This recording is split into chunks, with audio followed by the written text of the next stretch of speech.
El día de hoy vamos a hablar acerca de la herida de exclusión, que es algo que se da mucho en el sistema familiar.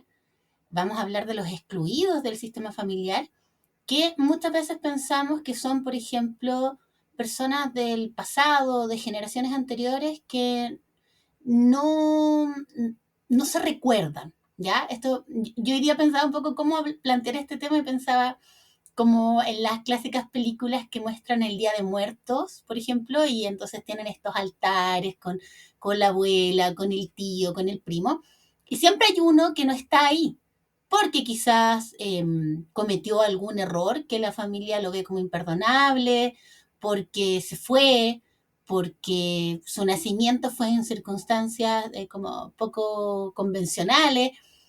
La verdad es que el tema de la pertenencia al sistema familiar implica como ciertas reglas tácitas, como por ejemplo la religión o ser heterosexual o seguir cierta ideología. No es que tú hagas algo malo, sino que el sistema familiar se construye de una manera, por ejemplo, somos católicos, y esa fe y ese credo nos ha ido como unificando, no sé, a lo largo de una generación, de otra, de otra. Y de repente hay un nieto, un sobrino, un primo que quiere creer en algo distinto y la familia lo va a ver como una amenaza. Lo va a ver como, oye, estás poniendo en riesgo todo este sistema que nos ha costado tanto hacer que avance. Y entonces la persona que piensa distinto o actúa distinto va a ser rechazada por el clan. Pero no porque haya algo realmente malo en lo que hace, sino porque se lo ve como una amenaza. El cambio que nos saca de la tradición, de la repetición de ciertas dinámicas, va a ser visto como una amenaza. Pero esto puede ser en el amplio espectro. Por ejemplo, puede ser un hijo no nacido, una pérdida, un aborto.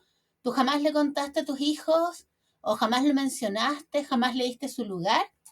Ese hijo no nacido también va a ser considerado un excluido, porque puede haber sido tu hijo mayor y tú ni siquiera le pusiste un nombre y luego vas y tienes un hijo que sí va a nacer, que sí va a tener un nombre, un papá, una mamá, y a ese hijo le vas a dar el lugar del hijo mayor. Y resulta que el que murió era el mayor, pero lo estás excluyendo de la narrativa familiar. Otra forma de exclusión, por ejemplo, muy clásica son personas que no tienen una conducta como que se ajuste a la moral de su época, entonces el tío loco, la tía que es muy liberal, el primo gay, como que también la familia lo ve como una amenaza, porque los clanes familiares lo que hacen es como tratar de estar muy en armonía con los valores de la época en la que están viviendo, porque tienen, nuevamente, todo esto tiene que ver con la sobrevivencia. Entonces, cuando tú no sé, pues hay una moral muy pacata, muy tradicional y alguien de tu familia tiene una forma distinta de vivir la sexualidad, de relacionarse, la familia lo va a apuntar con el dedo. No digo todas las veces, yo creo que cada vez hay más apertura, pero sí en el pasado era muy habitual porque estábamos en una sociedad quizá donde la iglesia tenía más poder, donde era mal visto, donde era señalado, y entonces se supone que tú señalas a la persona y entonces señalas también a su familia. Y muchas personas fueron excluidas, fueron internadas, fueron eh, olvidadas por su familia, porque tuvieron, nuevamente, no porque hicieron algo malo, sino que eligieron amar a una persona de su mismo sexo, o eligieron vivir la sexualidad de una forma más libre, o tuvieron hijos fuera del matrimonio, por ejemplo, que en alguna época eso era muy mal visto, como ser madre soltera, cuando en realidad eh, todas las vidas son válidas, ¿cierto? Pero muchas veces se consideraba eso como un pecado o un error. Entonces a esa mujer se la, no sé, pues se la expulsaba de la casa o se... Muchas veces, por ejemplo, estaba la práctica de, ya, nosotros los padres nos quedamos con este hijo, pero nunca le vamos a decir que tú eres la madre. Esa mujer también está siendo excluida en su calidad de madre y la estás poniendo en el lugar de hermana de quién es su hijo. Entonces, eso genera un desorden, un desbarajuste en el árbol genealógico y, por ejemplo, llevado más al presente, donde quizás hay un poquito más de apertura en lo cultural, en los prejuicios y todo, hay otro tipo de heridas que vemos en el presente que tienen que ver, por ejemplo, cuando en una familia una persona está dispuesta a develar secretos. Lo más habitual son los abusos sexuales, por ejemplo, y alguien se atreve a enfrentar y decir, oye, no sé, el tío Juanito me hizo tal cosa, o el primo no sé cuánto, tuve esta experiencia. Muchas veces lo que uno quisiera o desearía es que las otras víctimas, porque suelen haber otras víctimas, reconocieran y dijeran, sí, a mí también me pasó lo mismo, no sé qué. Y la verdad es que muchas veces sucede todo lo contrario, como que todos guardan silencio y a esta persona que se atreve a denunciar, a levantar la voz, la tratan como loca, invalidan su relato. Entonces, ay, ¿qué nos va a importar lo que dice esta prima si es, siempre ha sido loca, es drogadicta, qué sé yo, es promiscua? Como que un poco descalificando a la víctima y descalificando por ende su testimonio. Y muchas veces la persona que termina siendo excluida y apartada del clan era quien iba a confrontar esta herida que se venía pasando de muchas generaciones. También he escuchado historias donde nadie dice nada, pero cuando la persona muere, por ejemplo, muere el tío, muere el abusador, muere el abuelo, están todos ahí en el funeral y empiezan a contar historias, a decir, oye, este viejo mierda, a mí me manoseó, oye, a mí también me pasó lo mismo, y te das cuenta que por no hablar, por miedo a la exclusión, por miedo a ser señalada, a perder este lugar en la familia, muchas personas se quedan calladas y después encuentran que habían otras víctimas y que quizás si hubiéramos hablado a tiempo, como esto es transgeneracional, hay personas que abusan de la madre, de la hija, de la nieta. Entonces, la idea es que mientras antes levantemos la voz, antes se pueda cortar esto, porque sobre todo los abusadores se amparan mucho en el silencio de las víctimas. Lamentablemente, como da mucho miedo la respuesta del clan, muchas personas prefieren guardar silencio para seguir perteneciendo. Muchas personas prefieren vivir una doble vida, por ejemplo. Quizás tú quisieras tener una pareja de tu mismo sexo, pero en tu familia va a ser súper mal visto, entonces terminas como viviendo una vida falsa para no eh, desencajar. ¿Se entiende? Entonces, todas esas situaciones que en algún momento son como un desorden, como un doblez, algo que no se transparenta, y todas estas personas que fueron excluidas por diversos motivos, ¿cierto? Por ejemplo, habitual en familias antiguas, no sé, la mamá fue infiel y entonces el papá la echó o la mató muchas veces. Hay muchísimas historias. O tal vez la señora ni siquiera fue infiel, el marido era un celópata y la perseguía y la acusaba y la termina sacando de la familia y no la mencionan nunca más. A mí me ha tocado, por ejemplo, constelar muchas historias familiares donde el padre fue y puso a otra mujer en el lugar de la madre y ya esta mujer crió a los hijos y nunca más se habló de la verdadera madre. Y ni siquiera se supo qué había pasado, si estaba viva. Y en realidad tú puedes decir, no, es que tal vez cometí un error, pero creo que ningún error es tan grande, ¿no? Como para eliminar a una persona de tu vida. Incluso si tú decidieras hoy día excluir, me acordé que en mi familia hay un tío del que nadie habla, es mi tío mayor, el mayor de mis tíos, que debe tener ahora unos, no sé, 90 años, hartos años, no sé si está vivo en realidad, pero yo me acuerdo que cuando éramos chicos siempre nos decían, si alguna vez ustedes están solos, ahora no sé por qué como niños nos deberíamos quedar solos, y llega una persona de estas características preguntando por, no sé, por la familia, y dice que él es fulano de tal, no voy a dar nombres, no hagan ni tal de abrir la puerta, tú nos llamas al tiro y al tiro venimos, o sea, como un poco eh, poniendo la alerta de que si esta persona viene, no es bienvenida. Y yo me acuerdo que siempre pensaba, eh, bueno, primero, ¿por qué nos van a dejar solos? Y segundo, ¿qué habrá hecho esta persona, no? ¿Será un delincuente? ¿Vendrá saliendo de la cárcel? Y con los años, supe, mi familia materna es de un pueblo muy chico, donde yo creo que todo el mundo se conoce y todos saben las cosas. Lo que hasta cierto punto es bueno, creo yo, no tapar y no mentir. Y este tío había violentado a algunas niñas de la localidad y lo habían linchado, lo habían sacado así a golpes del pueblo y nunca volvió, nunca volvió. Y yo me acuerdo que yo sentía mucha pena porque tenía una vecina que era muy infantil, era como una niña, era una señora grande, pero una niña era como si se hubiera quedado frenada en el tiempo. Y mi familia tenía mucho respeto y consideración hacia ella y yo no entendía.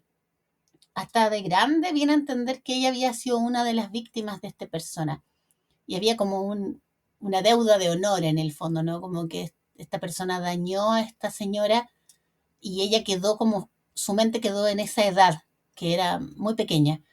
Y, y entonces de este señor no se hablaba. Y uno dice, ya, pero ¿no sería mejor abrir y decir, ¿sabes qué? Sí, esta persona cometió una falta, fue horrible, pero mejor es saber y transparentar. ¿Por qué? Aquí viene el problema de por qué tenemos que hablar de estas cosas y no prejuiciar. No significa normalizarlo tampoco, porque fíjate que con respecto a los abusos, muchas familias dicen, ah, ya, pero si no fue nada, ¿a quién no le ha pasado? Yo he tenido pacientes que me han dicho, cuando yo me atreví a decir la verdad, mi tía me dijo, ay, pero si a todas nos ha pasado, como si fuera así una iniciación traumática. Eh, la idea es poder hablar y transparentar. ¿Por qué? Porque todos estos secretos y estas personas que no se nombran, luego en el inconsciente familiar, porque todo esto está viviéndose, es como una narrativa, como un guión que está activo, entonces, ¿qué pasa? Que nos vamos a encontrar con que por una lealtad inconsciente, en algún momento de la historia, puede ser muchas generaciones después o dentro de la misma generación, vamos a sentir el impulso de repetir el destino de esa persona excluida, de tomar ese destino. ¿Para qué? Para incluirlo, para que lo vean a través de mí. Pero eso tiene dos consecuencias. Primero, uno, es que puede ser un destino muy terrible, muy doloroso, autodestructivo, de pobreza, de degradación, de violencia, de miles de cosas. Eso generalmente, ¿no? Porque la gente que está fuera del clan, por lo general no lo pasa bien. Porque el clan es el que te da protección, el clan es el que te da pertenencia, el clan es el que te da cobijo, salud, buen nombre. Eh, Sin embargo, cuando los excluidos se manifiestan a nivel inconsciente, no va a faltar alguien que en la misma generación, una generación posterior, tome su destino. Entonces decíamos que la primera consecuencia es que suelen ser vidas con mucho dramatismo, y la otra consecuencia es que mientras yo estoy ocupada viviendo la vida de mi abuelita, que fue excluida, no sé, no estoy viviendo mi propia vida. Entonces eso es bien habitual. Y cuando yo les digo que puede ser de generaciones anteriores, por ejemplo, no sé, pues tú puedes tener un tatarabuelo que fue exiliado, ¿cierto? Y que nadie habla porque todos encuentran que para qué se metió en tonteras políticas, no sé. Y tú puedes llevar el mismo nombre de tu tatarabuelo, o no, porque a veces hay alcance de nombres y otras veces simplemente tiene que ver con el género, por ejemplo, que soy hombre, que soy el hijo mayor, que soy mujer, que soy la menor, pero la repetición de nombres es muy clásica.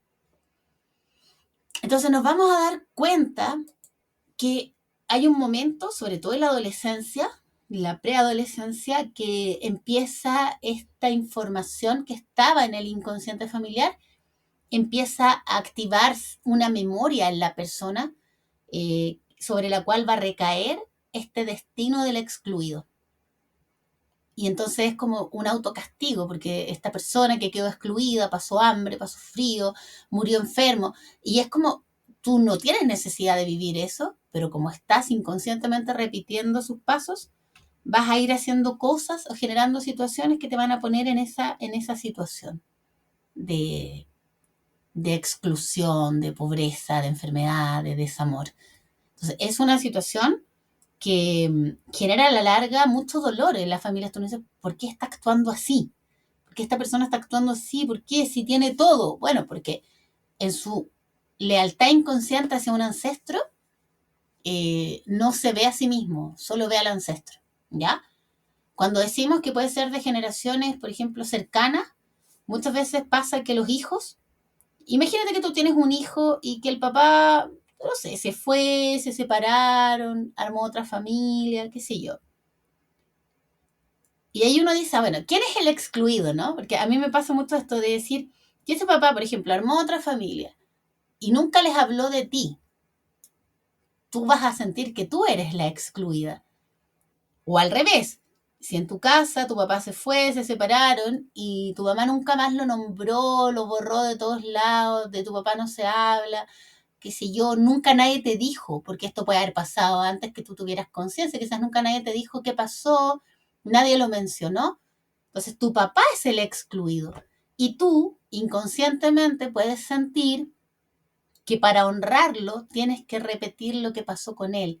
Entonces, tu papá puede haber sido un alcohólico, tu papá puede haber sido un mujeriego, tu papá puede haber sido una persona súper autodestructiva y tú estabas llamado o llamada a hacer algo distinto y no lo hiciste porque estás repitiendo esa dinámica. Y es una forma en que el inconsciente dice, estoy haciendo presente a mi padre.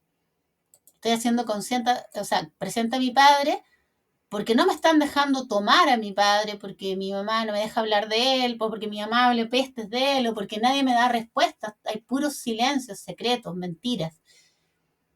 Entonces puedes estar viviendo algo bien duro con un hijo, por ejemplo, adolescente, preadolescente, porque no mencionas a su progenitor. ¿Se entiende? Y los casos ya más cercanos al presente son los hijos que tienen conductas altamente depresivas, autodestructivas, de autoflagelación, de adicciones también muchas veces, depresión, tentativas de suicidio, en los casos que han vivido antes de su gestación. Por ejemplo, imagínate que yo soy el tercer hijo de una persona, pero esa persona no me lo dice, me dice, no, tú eres mi único hijo, porque uno no habla de ciertas cosas. Y tú dices, ok, soy hijo único, pero nadie te menciona que antes de ti tu mamá tuvo una pérdida y tuvo un aborto. Ya. Y uno dice, ya, pero ¿qué tiene que ver eso? Significa que tú no eres el único hijo. Hay 3 hijos en total. Hay un mayor, un segundo y un tercero. Entonces tú serías el menor. Hay que ponerte en el lugar que te corresponde. ¿Por qué? Porque de esa forma tú puedes tomar la vida que te corresponde. No tomas un destino que no te corresponde. Y claro, muchas personas dicen, ya, pero a ver, quizás esto yo tenía 2 meses, 10 semanas, no me di ni cuenta. Sí, pero hay un orden. Y en la familia se reconocen a todos los integrantes, independiente de si no pudieron tomar la vida. Y da lo mismo si fue por razones naturales o por enfermedad, por accidente, porque el cuerpo no podía sostener el embarazo, se consideran exactamente igual como hijos. ¿Ya? Entonces, vas a encontrarte con que tienes un hijo preadolescente, adolescente que empieza a sufrir. Y tú dices, ¿qué le pasó? Lo llevas al psicólogo, buscas ayuda. Pero en realidad muchas veces esto es más simple. Aquí se mezclan 2 temas. Tu hijo compartió el útero con el alma de sus hermanos muertos. Y para eso les sugiero que vean un video que está relacionado con la restitución de pérdidas y abortos, donde les explico más de eso. Y por otro lado, al no ser nombrado ese hermano, la lealtad hacia el hermano mayor o al que vino antes va a decir, bueno, si mi hermano no pudo tomar la vida, yo tampoco. Y ahí es donde entran las tentativas de suicidio y la autodestrucción. Entonces, excluir a los miembros de nuestro sistema familiar tiene un costo muy alto para la descendencia. ¿Ya? Ahora, ¿qué hacemos acá, no? Porque uno dice, ¿será que lo que yo estoy viviendo es la repetición del destino de otra persona y no la estoy viendo y tampoco estoy realizando mi propósito porque estoy en esta lealtad inconsciente? La mayor de la parte de las veces yo creo que la respuesta es sí. O sea, tú puedes estar viviendo, por ejemplo, puede ser una persona de 20 años que se está saboteando los estudios, que que pierde el rumbo, que no sabe a dónde ir, que tiene oportunidades pero las desperdicia, le falta disciplina, le falta propósito. Y tú puedes estar honrando a tu papá, que no terminó de estudiar, que siempre fue irresponsable. Y entonces tú dices, pero a ver, ¿cómo yo voy a querer imitar a mi papá? No es que lo quieras imitar, sino que hay una parte de ti que lo quiere hacer presente, porque todos necesitamos un padre y una madre como pilares, como energía para sostenernos. Y, y como no está a veces esa posibilidad, porque hay conflictos en la familia, porque el padre se fue, porque murió, por la razón que sea, ¿no? Tu inconsciente lo replica a través de acciones, a través de adicciones, a través de un montón de situaciones que lo hacen presente. De hecho, muchas mamás dicen, ay, eres igual a tu padre. En el fondo, tú ahí te das cuenta que está pasando algo. Algo está pasando, que te estás cuadrando con ese fracaso, con esa falta de realización, o con esa falta de sentido que tuvo tu progenitor. ¿Ya? Puedes estar honrando a tu madre, puedes estar honrando a, qué sé yo, a una tía. Me pasa mucho lo de las tías, que lo encuentro muy bonito, que muchas veces como, yo llevo el nombre de mi tía, pero mi tía se suicidó. Entonces uno dice, a ver, espérate, aquí hay algo complejo, porque los suicidios tampoco muchas veces se mencionan en la familia, tampoco son bien vistos, tampoco la gente habla de eso, como que dice, no, se murió. Bueno, te explican en qué circunstancias. Y los suicidas también se suelen tratar de hacer visibles para ser vistos, para que su dolor sea reconocido. Y ahí, ¿cuál es la clave, no? ¿Cómo se trabaja esto? Tú tienes que darle un lugar a cada integrante del sistema familiar. Y uno dice, ya, pero ¿y si no los conozco? Bueno, para eso tenemos distintas herramientas, podemos trabajar un análisis de árbol genealógico, podemos recomponer tu árbol genealógico, podemos trabajar lecturas sistémicas, podemos trabajar constelaciones familiares, terapia transgeneracional. La información aparece. Es impresionante cómo la información aparece porque el subconsciente solo necesita que veas. Entonces, cuando tú te asomas a mirar, aparece la información y aparece el dolor y aparecen todas estas personas de las que no se habla o que tampoco pudieron ser reconocidos, ¿no? Porque tú hablas mal de otros, pero tal vez era una gran persona, solo actuaba distinto. No siempre los excluidos son personas que hayan hecho algo negativo. En algunos casos sí, hay personas que han violentado, que han maltratado, pero en otros casos simplemente era una persona libre, era una persona que sufría, era una persona que estaba buscando su camino. No siempre son situaciones que sean como reprobables, simplemente que el clan se protege y excluye todo lo que lo ponga en riesgo. Y entonces muchas veces en tu propia familia tú puedes sentir, ¿por qué mi familia me dio la espalda, no? Porque tú eras un espejo incómodo. Porque cuando se veían a través de ti, se veían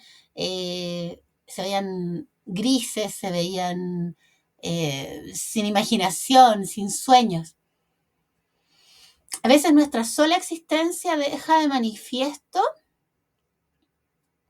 como la herida de la familia, pero en lugar de verte como un peldaño, como un puente para sanar, te pueden estar viendo como un peligro y un problema y te pueden tratar de loca, de rara, un montón de cosas y hay un montón de gente que no habla con su familia porque la familia le dio la espalda. Ahora, ya dijimos cuál es el problema, que esta persona que en el presente está siendo excluida en una, dos, tres generaciones más, va a aparecer y alguien, un sobrino, un nieto, un tataranieto, va a tomar su dolor y lo va a encarnar para que el clan lo vea. Entonces, esto hay que trabajarlo en primera persona, ojalá si está siendo excluido en el presente, lo podemos trabajar, por ejemplo, en una constelación familiar, donde lo que uno le pide a la familia es decir, oye, mi existencia es igualmente válida. Da lo mismo si no me invitan a tomar tecito todos los domingos, pero mi existencia es válida. Yo soy una persona que existe, soy tan parte de este clan como tú, como tú o como tú. Pero claro, la familia tiene esta trampa que nos hace sentir que para pertenecer tenemos que cumplir ciertas conductas. Y no es cierto. Tú perteneces a tu clan por el simple hecho de ser hija de tu papá y de tu mamá. Así de simple. Porque esos dos linajes te hacen parte de una historia. Independiente si los conociste, si te criaron, si no te criaron. O sea, eres parte de ese clan. Tu sola existencia te hace digno de ocupar un lugar. Pero claro, no nacemos sabiendo esto y muchas veces como que nos quedamos en un rincón como olvidados, ¿no? El tema de la exclusión es algo que podemos trabajar, como les decía, a través de una lectura sistémica, un análisis de árbol genealógico, a través de constelaciones familiares, de terapia, de sanación transgeneracional, donde muchas veces este dolor se representa como síntoma, como patología, como enfermedad, como diagnóstico psiquiátrico, como depresión, como tentativa de suicidio. Les expuse varios casos, ¿no? Los excluidos en la historia antigua, que a veces son personas de las que no sabemos mucho, pero que cuando lo trabajamos aparece toda la información. Los excluidos de generaciones anteriores más cercanas, los excluidos de nuestra propia historia, los excluidos en relación a nuestros hijos, por ejemplo. O nuestra historia, donde tú puedes decir, oye, yo siempre sentí que no tenía derecho a vivir. Y a los 30 años te diste cuenta o tu mamá te contó o averiguaste que tu mamá había abortado antes de tenerte. Entonces, esa lealtad es hacia ese hermano que nunca fue nombrado, que fue excluido y además tiene el peso de haber compartido el útero. Entonces, hay muchas cosas que desde el concepto de exclusión podemos trabajar y podemos permitir que las personas que están repitiendo un destino que no les corresponde, finalmente se alineen con su propio propósito en la vida. Ya, si te interesa saber un poco más de esto, cuéntame si te has sentido excluida o sientes que alguna dinámica que estás observando en tu sistema familiar tiene que ver con la exclusión.